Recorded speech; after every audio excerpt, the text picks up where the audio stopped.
Bug Out Moto. If you miss a tour of my Bug Out Moto van, the video link is in the description and comments section of this video, or visit CycleCruza.com.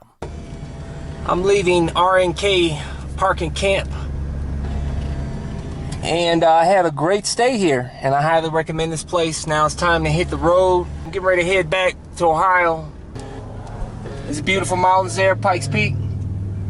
All right, time to hit the road, Jack. It's been fun, but it's time to get back home. I'm gonna miss the mountains. Absolutely beautiful.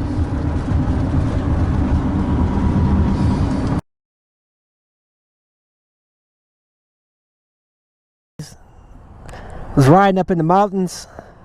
Look at this, got a fucking screw in the tire, man. Fuck. Luckily the tire's still good though, it's not deflating or anything. I don't care, man. I gotta make it back to my van. I'll try to pull it out. It may have not have punctured deep enough to get to the tire. I don't know. I hope not. I hope it's just like the knob part. We'll see though. I'm gonna leave it there for now. But in this video, I'm going to take you to my old house, my old hood, and tell you a story about how I turned it into a ghetto. Well, not me, but because of my actions, it turned into a ghetto. Alright, this is my old neighborhood.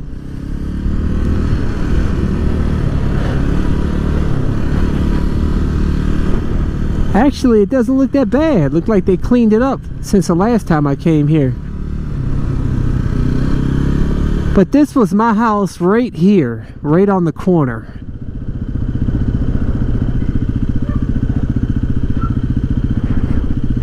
Let me take a look here on the side. Man, it looks nice. It looks a lot better than the last time I was here. See, I had a nice mountain view from my top floor of my house. Kind of sat on a hill. Let me see here. Oh, they got like a little shed there. I wonder if my neighbors are still the same neighbors.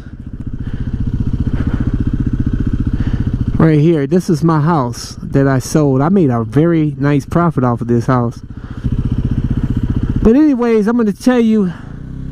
Hold on, I want to see if my neighbor's still here. I should knock on his door and see if he's still there. I had the coolest neighbor, man. That guy, when I was selling my house, he brought me out a rib dinner. Cause I was busting my ass renovating the house by myself, and he was like, "Man, I'm gonna hook you up with a rib dinner and some beans." And he brought over the best fucking ribs. But anyways, guys, actually, it doesn't look as this neighborhood doesn't look as ghetto as it did the last time I was out here. They must have cleaned it up. I had some tenants. I had to get back to Ohio on business. And I didn't have time to sell my house, and I rented my house out. And I went with Section 8 tenants. And the reason I went with Section 8 tenants because they were paying well, the city, and it was straight payment from the city, no bullshit. I went with Section 8 tenants because I didn't have anybody. I didn't want to pay anybody to keep up with my house because, you know, I'm cheap. And, you know, as far as a manager, rental manager, so I said, fuck it, I'll do Section 8. I'll get paid every month. They fuck up the house, then I'll, you know, have it fixed up and I'll write it off on my taxes. So I got the first couple that came. It was actually a single mother and her child, and I passed her up because I felt like she was going to put me, she was going to end up calling me all the time to have people fix shit. And then, so I passed on her and I went with this other couple. They came in all dressed up in their Sunday's best. And I mean, they were sharp as a tack. Probably just came from church.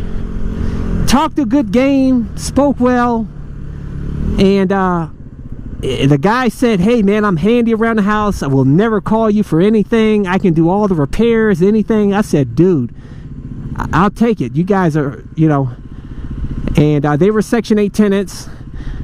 And so I rented a house out for a couple of years, and I came back at the second year. I told them I was canceling the contract, and they you know, they left. But I came out here. I drove fucking 17 hours straight from Ohio here to Colorado Springs, and I opened the door to my house, and what did I see?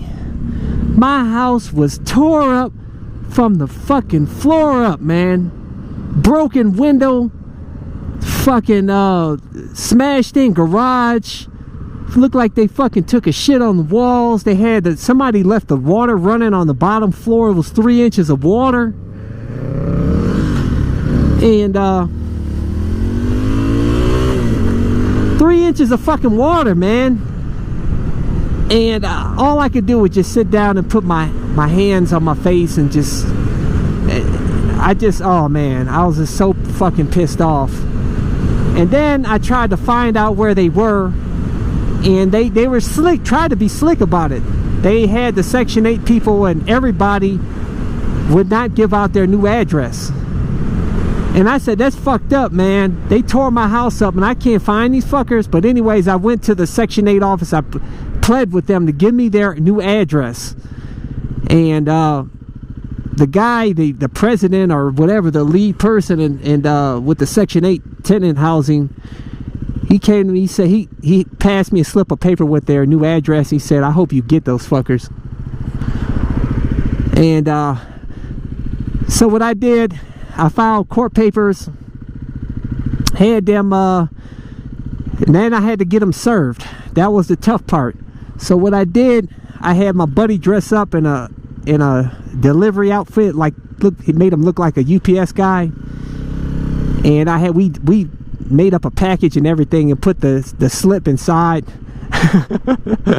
He showed up, and I knew where she was from, Louisiana, so I had them I told them to put the address of Louisiana on there, some fake address we came up. I think I did some research and I found out her parents' address, and I put it down on the package.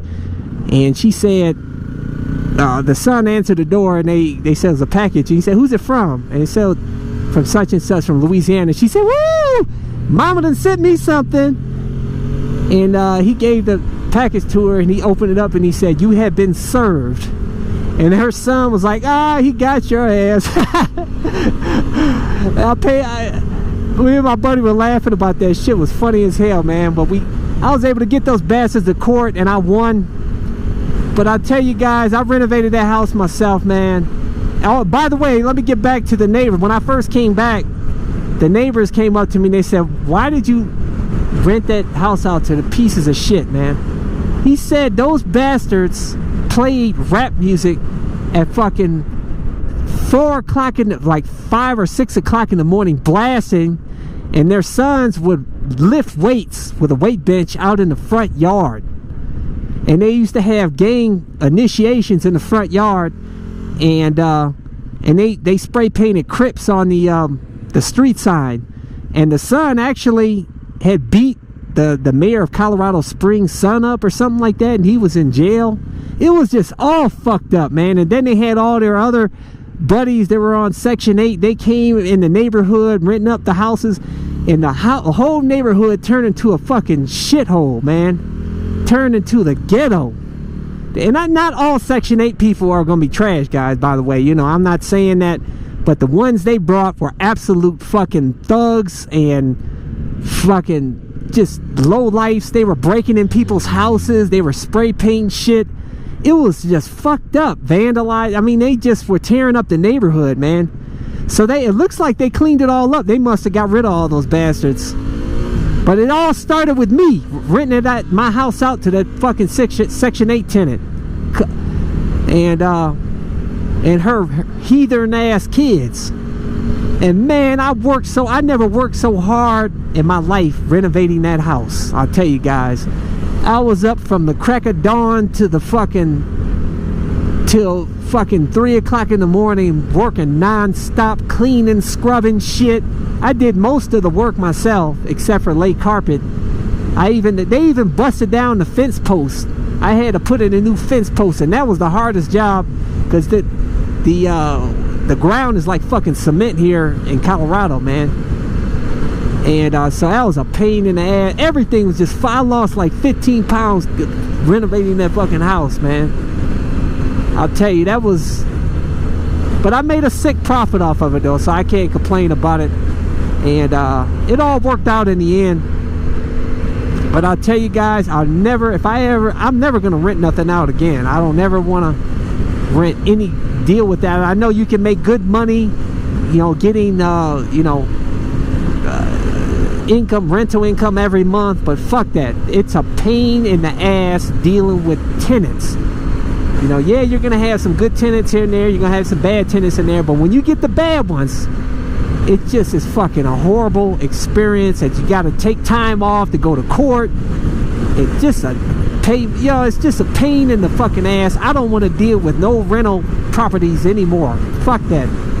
I don't care if you make money or nothing. I'd rather not deal with the stress.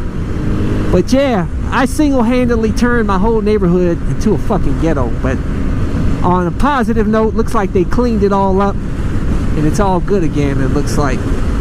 I'm sure there's a few ghetto ones sprinkled here and there though. But anyways, guys, I'll catch you guys later. Signing off from Colorado, baby.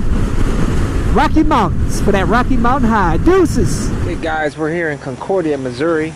I'm on my way back home, staying at this rest stop here, and looks like it should be okay.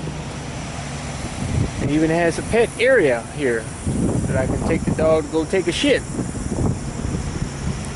It's alright. Hit the sack, eat a little meal, hit the sack, and then hit the road tomorrow. Hey guys, just waking up here. It's about, what is it, 9:53 in the morning here in Missouri. I'm at a rest stop. I heard all this noise. I was like, what the fuck is all this? Sound like a riot going on outside. And luckily I got my cameras. I put up my TV here, and it's just a charter bus here, and it had a bunch of kids on it making a lot of racket. And but damn, I thought it was like a riot going on outside or something. Woke me up. I'm waking up late as usual, man. I got to get my ass on the road. But yeah, these cameras come in real handy, man, because obviously you can't see shit here because there's no windows, and I don't have to peep out of the curtain or anything. I can just pull out my TV, see what's going on out there. See, as you can see there, the top quadrant there, which is the front window, that's the charter bus. Good, get their asses out of here, man. Shit, making too much fucking noise, man. I'm trying to sleep, man. Alright, dude, let me get up. It's time to get up. Get back on the road.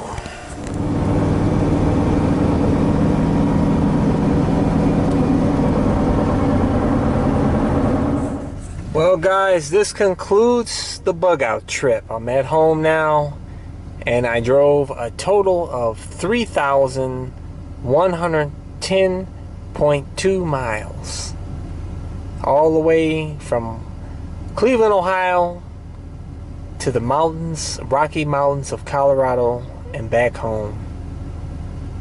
Wow. It was fun. What can I say? It was fun. And but I'm glad to not be driving anymore. My lower back is killing me, and I'm ready to soak in the tub. Well, alright, it's been fun. So until next time, I'll catch you guys later. Deuces. If you want to see more of my videos, go to my website, CycleCruza.com. Click on the menu tab, My Videos. All my videos are categorized into various playlists. Hopefully you can find something that will inform you or entertain you. Hey, hit thumbs up if you like this video. Catch you guys later.